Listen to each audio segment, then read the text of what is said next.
Hey everybody, welcome back to Card Talk, a podcast where we spend just a little bit of time talking about cards from Lord of the Rings, the card game. I'm your host, Dave Walsh.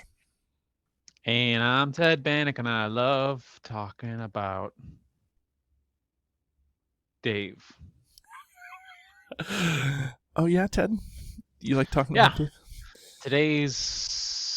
Today's host on Host Talk is Dave. I love talking about Dave. Dave's his handle on Discord is Card Talk Dave, and he's 6'3", Yeah. and bearded, and just all around handsome, good guy.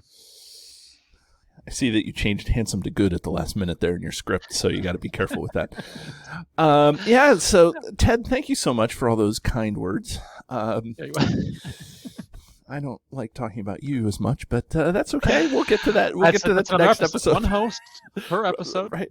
And Grant can't be with us tonight, so we're gonna kind of go along for this ride without him. Unfortunately, he's I don't know. He's doing whatever they do in England when they just can't make late night recording sessions. Probably sleeping is what I would guess. Yeah, or tea time's a thing. Tea? I haven't actually asked Grant if second tea is probably at this hour. Yeah. You know. Okay. Well, thank you, Grant. Anyway, Yeah. and we'll also thank our patrons. Yeah. So before we thank all the patrons, I want to say that you can go over to our blog and see all our content over there. We have the written reviews of a ton of cards over there coming up, and that's at cardtalk2018.com, and you'll probably even be able to see a written review of this. And those written reviews are put together by Matt, who happens to be not privy to any of the recording, and we set that up on purpose so he could have his own authentic reviews of cards over there as well. So check out cardtalk2018.com for our awesome blog stuff. And thank you to all the patrons. If you want to become a patron, help keep the lights on, be eligible for some swag. I think we're working on a couple of different projects for next year. I'm not sure which one we're going to go with, one or the other. But Ted is privy, so we'll see what happens. But if you're interested in becoming a patron at any level, please visit this address right down here, patreon.com/cardtalk2018, and you can become a patron at any level.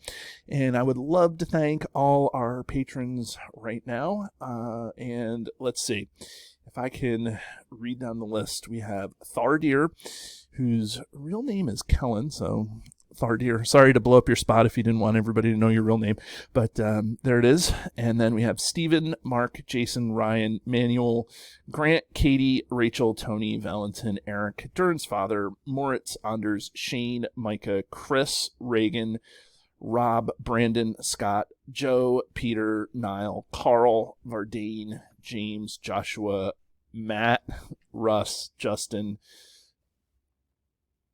Jason, Bob, Daniel, Mike, Bob, David, Sean, Lou, Phil, Joseph, and Dominic. I think I called Rob Robert in here, but I apologize for that, Robert. Rob, 4 non-Roberts is what we called them after the 3 non-Robs, 3 non-Roberts. I don't know what I'm saying. Anyways, they don't go by Robert. They go by different names. We have Rob, Bob, and Bob. So yes. They are known by other names in their travels. Right. Just like our co-host over here. His name is not is Ted, but he goes by other names. One of which is Forlong, right, Ted? Forlong. Well, maybe 3 long. Low for long's a jolly good fella. Forlong, that was my nickname in college. Yeah. Mine was 6 long, but whatever.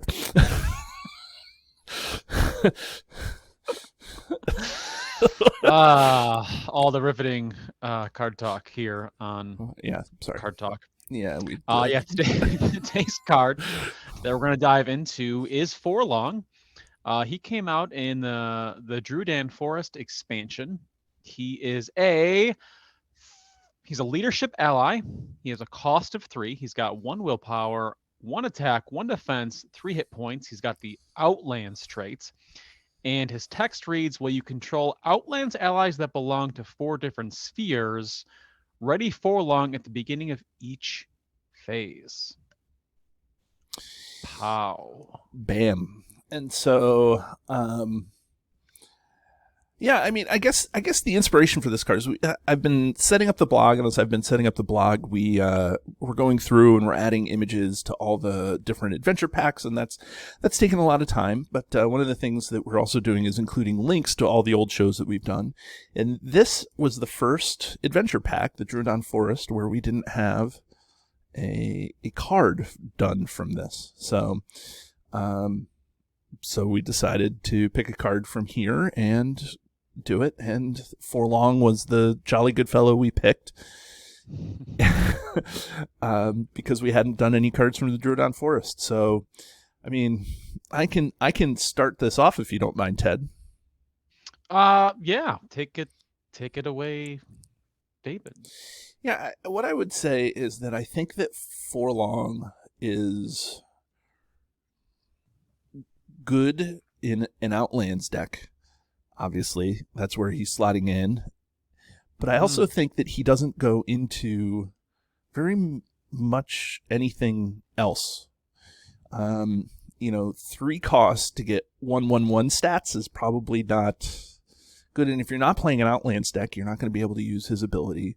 So I feel like this is a unique character that is designed only for the space in an Outlands deck, and that's really it. Nobody's really running a Forlong in a different deck. There's just too many other good options out there. 3 cost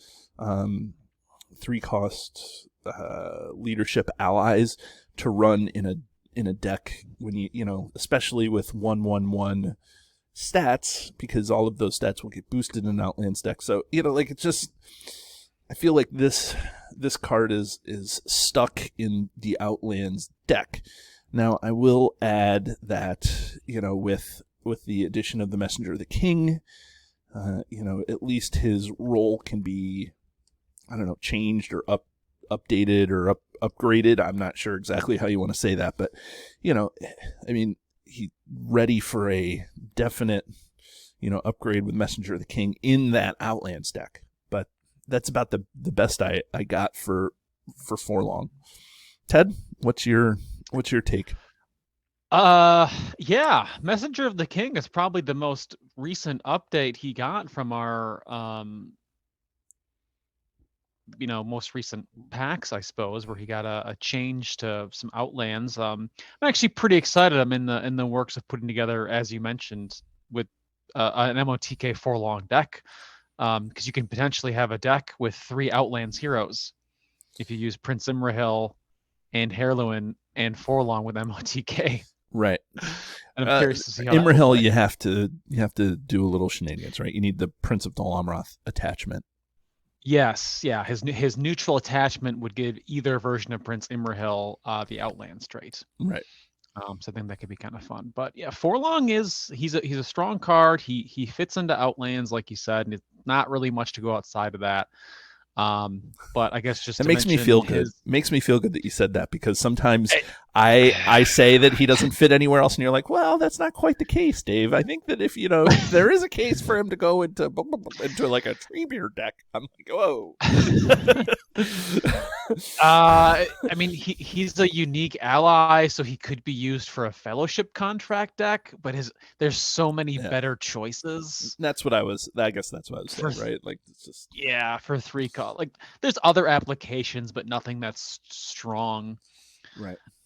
His ability, though, is pretty excellent. It is at the beginning of each phase. So just kind of a rules thing. I mean, that's at the beginning of so if you quest with him, right, you come to travel phase, he'll ready during the travel phase immediately. Right. Because that go into the beginning is not actually part of the phase. The beginning of the phase is not, the rules are weirdly written, right? That the beginning of the phase is not actually part of the phase. So you hit the beginning of the phase, and then things trigger and then the phase actually begins. And then I don't know if that makes too much of a difference, but sometimes that rules clarification comes into play sometimes.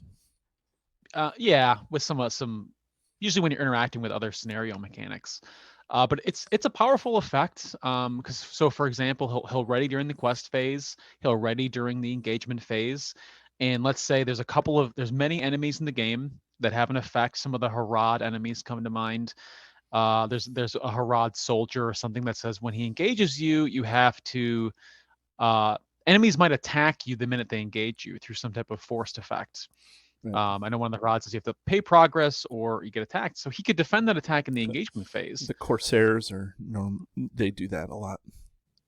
Yeah, the Corsair. There's a couple other, I think, like wargs and orcs, depending Right. on the scenario. Right. But then he'll defend that attack in the engagement phase. Then the combat phase actually begins after that. He'll ready again Right. for another defense or attack in that same phase. Yeah. And then, but also if you put, and then if he's MOTK, you can put, unexpected courages on him and things like that. So, I mean, then he can ready even more and become an even crazier readying machine, right? Well, that's interesting. You bring that up. So let's talk about that because I want to look up Messenger of the King because Messenger of the King has that restriction that says can only ready once per phase, anyways, right? Yeah, the attached character cannot be readied more than once per phase. So pretty much, if you put MOTK contract on him, he's like set for readying because he's at his limit just naturally. I forgot about that second phase. I forgot about that second phrase on MOTK. A lot of people probably do, right? But I'm excited to try the deck that I have going. Maybe I should cruise Rings DB and see if someone has done that but then he's a hero. So not only are all of his stats boosted through Outlands, you can put other attachments on him like Dunedain marks or weapons or shields. Right. And that was a thing that I learned when we had Chad and Christian on the show. Not learned, but that is really highlighted. When you have somebody that's a hero, the hero is just a better target for attachments than if it's an ally. So if you make something a hero for whatever reason or for whatever way, whether it's MOTK or Sword Thane or some other way, it's just you can put a lot more attachments on that character, and it just so that makes it, I don't know, that much better of a target as an MOTK hero. So don't dismiss this. Wouldn't it be great if you could also MOTK but then do Grey Wanderer, and so then you have your Grey Wanderer Forlong deck? I played Grant actually has a Heirloom. He's a Heirloom the Fair Grey Wanderer deck, and I think I've seen that somewhere else. Maybe at the convention someone else was doing it. So Outlands Grey Wanderer is a thing. Yes. But yeah, it'd be cool if you could if you could get the MOTK heroes to also Grey Wander. Right. Right. The reason why I would do that is because I would be playing solo, and Heirloom, Heirloom's great, but it's 4 hit points and ranged, and I don't need the ranged, right? But you can use Heirloom's ability, use Heirloom's resources to pay for outlines from any sphere. So, but the MOTK thing, not the MOTK, the Grey Wanderer, you're allowed to put 1 into play at the beginning that's out of sphere anyways. But anyways, this isn't about Heirloom. I think that Forlong is just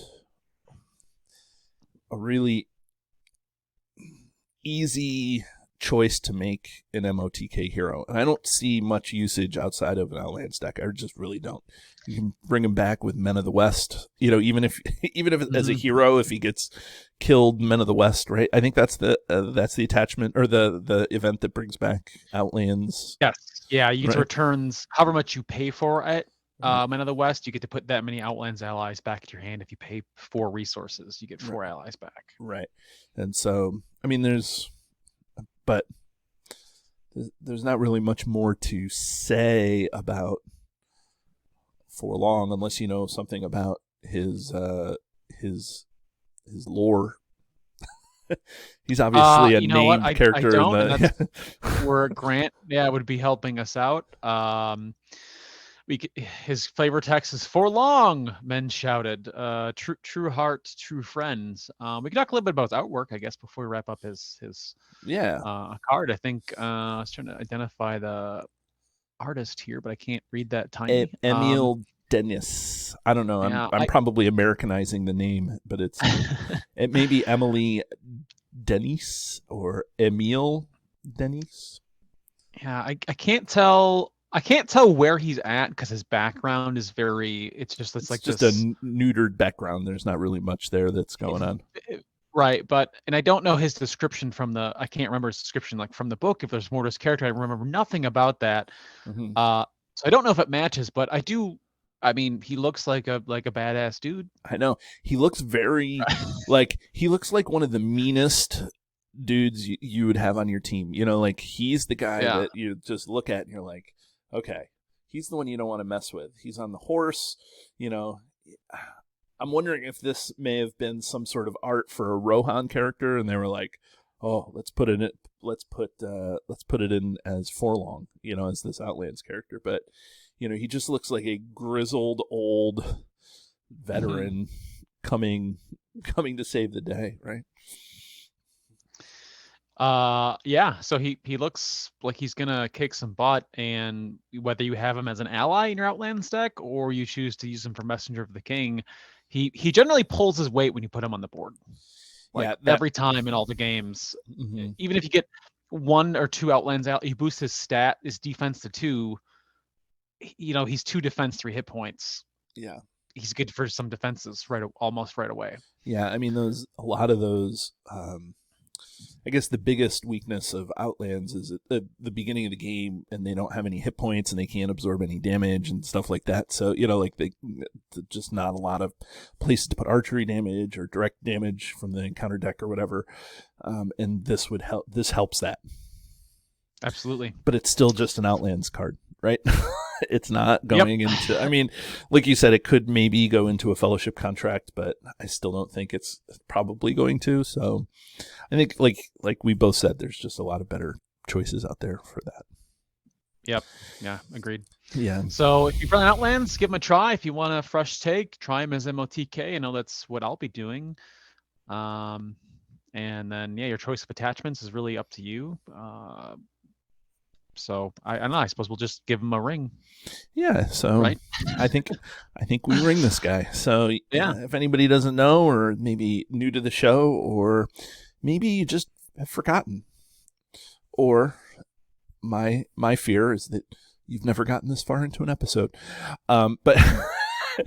We have a highly scientific yet arbitrary system where we ring a card on a scale from 1 to 10, where 1 is the one card in the game to rule them all, or one of the best cards in the game, and 10 is the card that gets thrown back into the fiery chasm from whence it was made, or just a card that's not very good. So, Ted, what do you think? I'm gonna give him I'm gonna give him a 4, and that's because even though he only fits into an Outlands deck, but of all the Outlands cards, he's like the one Outlands card that does something kind of more exciting. Right. He doesn't just boost stats. He changes stuff. Yeah, he gives your Outlands deck a little more fun, and he now has this contract option, which I think makes him even more playable, and I'm excited to try. And I think in both forms, he makes an impact on the game for that deck wherever he is, and he gets he's usually questing for a bunch, and then he's defending or attacking for a bunch, and so he's just strong when you get him out. He's well costed, so I give him a 4. Yeah. Dave? Yeah, I mean, I agree with everything you said. There's some Outlands characters that you can run, like the Aether Swordsman seems to be something that people run outside of Outlands deck, but this is not that. And I actually think that if you're desperate for space, you could probably cut Forlong out of the deck, because he's unique and you're only going to be able to get one of them on the table. And not that Outlands deck has seen much in the way of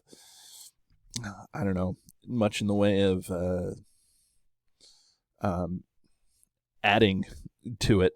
I don't know. So it just seems like, you could cut, if you MOTK this, maybe you give him the one ring and all of a sudden he can attack and defend and do all the things you need him to do with all the one ring attachments. But, even then I think that, I don't know. It's just, what do I want to say? I think he's good. He provides you something different, like you said, but I actually don't think that he's necessary in an Outlands deck. I've run Outlands decks, and I feel like I just never have gotten him on the table, and I'm like, okay, that's fine. So for that, I think I'm going to give him, I think I have to give him a 9 because he just doesn't go in any other decks. You're looking for a more broad perspective, right? Because he's so narrow. Like if I'm like, and this is the way I always think about when I'm rating a card.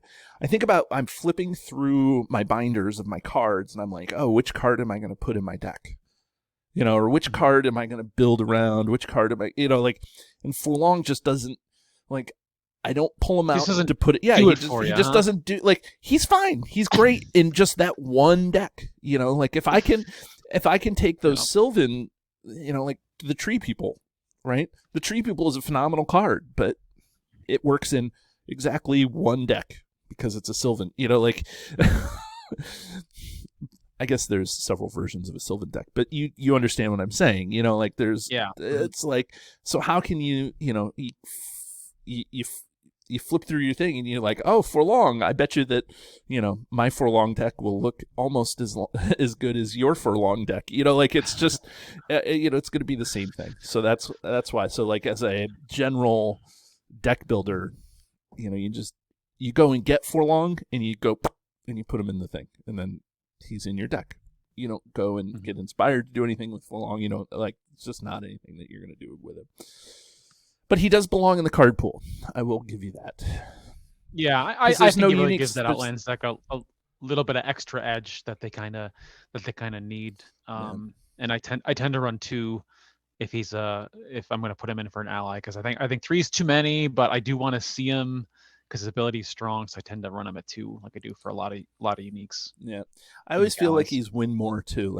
Once you get Forlong out and he's doing his thing, you're probably already in a place where you're going to beat the scenario anyways. So I don't know, he does give you pin-cushion. If you don't have your Unfollows Herdsman out, that give him extra hit points and things like that. But I don't know. It's just one of those things. So, anyways, okay, there you have it. That is our show. Not for long. Do you have to wait for the next episode? So join us again next week as we talk about more cards in the game. Have a great day, everybody. Do you love the content? Here's what you can do to stay connected. Become a patron. The money collected through Patreon goes into keeping the lights on here at the podcast. We love our patrons, and you can join at many different levels. Visit patreon.com/cardtalk2018. You can subscribe to us, whether you're watching our YouTube channel or you're listening to us in your favorite podcatcher. Hit the subscribe button to get notifications of all our new episodes. Didn't know we were an audio podcast? Find us by searching Card Talk to get access to our 120 plus regular episodes. Didn't know we were a video channel? Find us by searching Card Talk LOTR LCG on YouTube, and there you can find not only our regular episodes, but you can find our bonus playthroughs and other content related to the game. Want to get a hold of Ted, Grant, or myself? Feel free to email the podcast at cardtalk2018@gmail.com.